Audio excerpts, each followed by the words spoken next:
Cleopatra VII ascended to the throne of Egypt in 51 BC.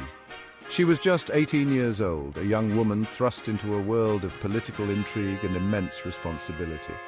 Egypt was a powerful kingdom, but it was also in decline, struggling to maintain its former glory amidst internal strife and external threats.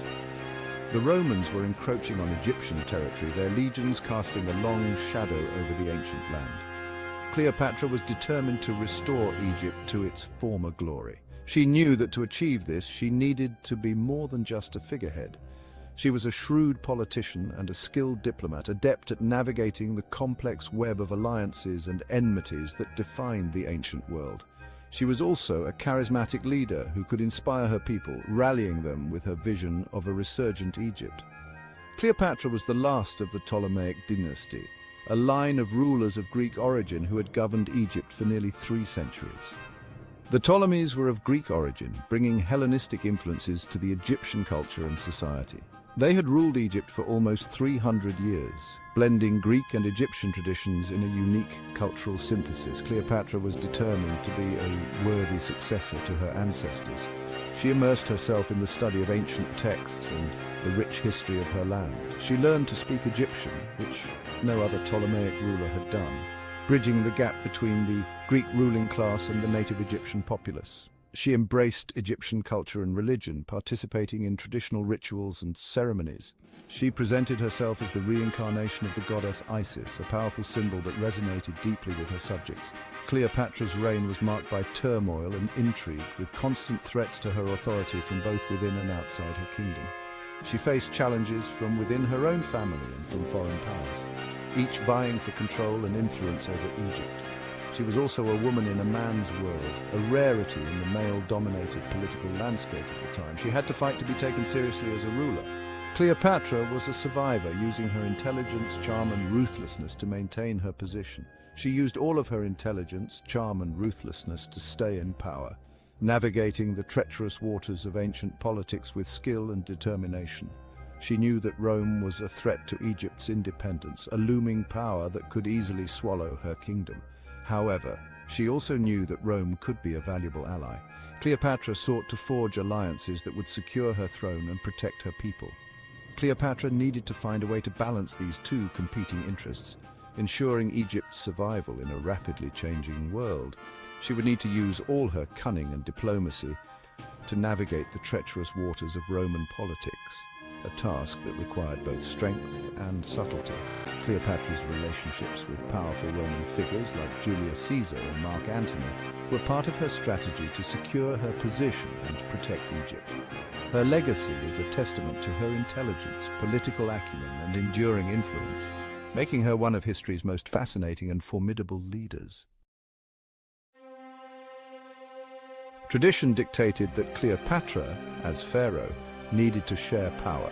This was not just a formality, but a deeply ingrained practice in the ancient Egyptian monarchy, where co-rulership was often seen as a way to balance power and ensure stability. She was forced into a co-rulership with her younger brother, Ptolemy XIII. Despite their shared bloodline, the dynamics between them were far from harmonious. The siblings were just teenagers, and their relationship was marked by rivalry and distrust. Cleopatra, with her sharp intellect and strong will, often clashed with Ptolemy III, who was influenced by his advisors and courtiers. The power struggle between Cleopatra and Ptolemy XIII escalated quickly. Their disagreements were not just personal, but also political, as each sought to consolidate their own power base. Cleopatra was forced to flee Egypt with her supporters. Her departure was not just a retreat, but a strategic move to regroup and plan her next steps. She sought refuge in Rome. In the heart of the Roman Republic, Cleopatra found herself amidst a new world of politics and power, far different from the Egyptian court. However, Cleopatra was not one to be easily defeated. Her time in Rome was spent wisely, forging alliances and gathering support. While in exile, Cleopatra sought out the most powerful man in the Roman Republic, Julius Caesar. She knew that aligning with Caesar could turn the tide in her favor. Caesar had arrived in Egypt pursuing his rival, Pompey the Great. The political landscape was shifting, and Cleopatra saw an opportunity amidst the chaos. Cleopatra saw an opportunity in Caesar, a chance to regain her throne and secure Egypt's future. She presented herself not just as a deposed queen, but as a valuable ally to Rome. Cleopatra captivated Caesar with her intelligence, charm, and ambition. She was not just a queen in exile, but a leader with a vision for her country. She convinced him to support her claim to the Egyptian throne. With Caesar's backing, Cleopatra's position was significantly strengthened. Caesar's intervention in Egyptian affairs led to a war with Ptolemy III. The conflict was intense, with both sides vying for control of Egypt. The conflict culminated in the Battle of the Nile, where Ptolemy's forces were defeated and he himself perished. This decisive battle marked the end of Ptolemy XIII's reign and the beginning of Cleopatra's restored rule. With Ptolemy XIII removed, Cleopatra was restored to the throne. However, she now shared power with another younger brother, Ptolemy XIV. This co-rulership was little more than a formality. Cleopatra, now allied with the most powerful man in the Roman world, was the undisputed ruler of Egypt. Cleopatra spent several months with Caesar in Egypt. She accompanied him on a voyage down the Nile, showcasing the wonders of her ancient kingdom. The birth of Caesarion had significant political implications. Cleopatra presented him as Caesar's heir, a move that further alienated Caesar's enemies in Rome. Cleopatra's time with Caesar came to an end when he returned to Rome. However, their relationship had irrevocably altered the course of Egyptian and Roman history. Cleopatra had secured her grip on power, but she had also made powerful enemies. Cleopatra's son, Caesarion, became a focal point in her political strategy. This move was intended to bolster her legitimacy and secure her dynasty's future. Cleopatra understood the power of symbolism and lineage in the ancient world.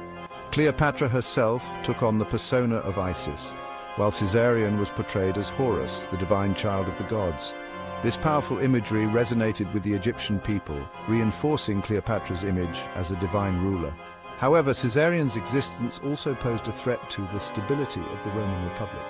Caesar's enemies feared that Cleopatra would use Caesarion's claim to the Roman throne to legitimize an invasion of Italy. The existence of Caesarion added fuel to the already raging fires of Roman political intrigue. Cleopatra's ambitions for her son would ultimately contribute to her downfall. She had made a powerful enemy in Octavian, Caesar's adopted son and heir. Octavian saw Caesarion as a threat to his own claim to power. He would stop at nothing to eliminate any rivals to his authority. After Caesar's assassination in 44 BC, the Roman Republic descended into chaos. The once mighty and organized state was now a battleground of ideologies and power grabs. The streets of Rome were filled with uncertainty and fear as the citizens wondered who would rise to fill the void left by Caesar's untimely death. A power struggle erupted between Caesar's assassins and his loyal supporters, including Mark Antony, a skilled general and close confidant of Caesar. Antony, known for his military prowess and loyalty, quickly became a central figure in the ensuing conflict. His determination to avenge Caesar's death and restore stability to Rome made him a formidable opponent to those who had conspired against Caesar. Cleopatra, watching these events unfold from afar, knew that she needed to secure Egypt's position in this new Roman power structure. The Queen of Egypt was no stranger to the intricacies of political maneuvering, and she understood that aligning herself with the right faction could ensure her nation's survival and prosperity. She initially hesitated to choose sides, but when Mark Antony summoned her to Tarsus in 41 BC to answer for her alleged support of Caesar's assassins, Cleopatra recognized an opportunity. This was her chance to forge a powerful alliance with one of Rome's most influential leaders. She presented herself as the embodiment of the goddess Aphrodite, aiming to seduce Antony and secure his support. Cleopatra's gamble paid off. Her appearance was not just about beauty, but about invoking the divine, making Antony see her as a goddess on earth. Antony was immediately smitten with the Egyptian queen.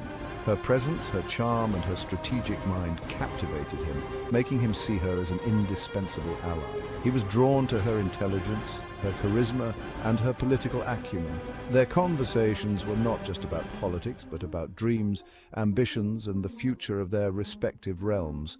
Cleopatra saw in Antony a powerful ally who could help her achieve her ambitions for Egypt and her son Caesarion. Together, they envisioned a future where Egypt and Rome could coexist in harmony, with their combined power shaping the destiny of the ancient world.